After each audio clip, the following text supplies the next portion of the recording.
गत 11 दिसंबर को नदिया जिले में आकर मुख्यमंत्री ने पथश्री 4 की घोषणा की थी। उसी तरह सभी ब्लॉक कार्यालयों से विभिन्न क्षेत्रों की सड़क ढांचे के विकास के लिए ब्लॉक समष्टि विकास अधिकारी का दायित्व सौंपा गया।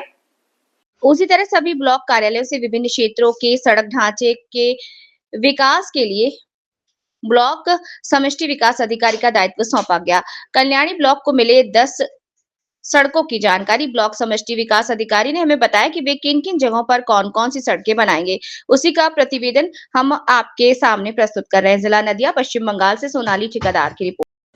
এতদিন পরে আপনাদের গ্রামে আজকে রাস্তার উদ্বোধন হলো, কতটা খুশি হয়েছে? খুশি, আমরা খুবই খুশি হয়েছি। আরও খুশি হব রাস্তাটা যে পরিমাণে আছে যদি আরেকটু চওড়া করা যায়, এবং গ্রামের অনেক সমস্যা আছে, এই সমস্যাগুলো রাস্তাটায় গ্রামের লোক মিলে সবাই যদি সাহায্য করে তাহলে হবে। আর রাস্তার হলে গ্রামের লোক প্রচুর উপকৃত হবে। আপনার পুরো নাম? আমার নাম মাধব বিশ্বাস, কোথায় থাকেন? শ্রীকৃষ্ণপুর, এখানেই থাকি।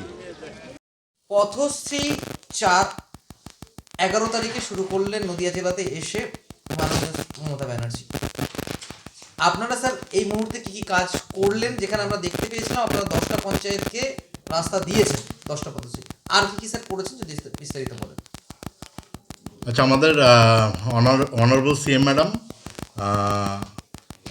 যে পথশ্রীর উদ্বোধন করেছিলেন, পথশ্রী ফেজ 4-এর উদ্বোধন করেছিলেন, সেই একই দিনে আমাদের কৌতুকপুরে আমাদের ব্লকের অন্তর্গত 10টি রাস্তার শুভ উদ্বোধন বা শুভারম্ভ শিলান্যাস সেদিন হয়েছিল।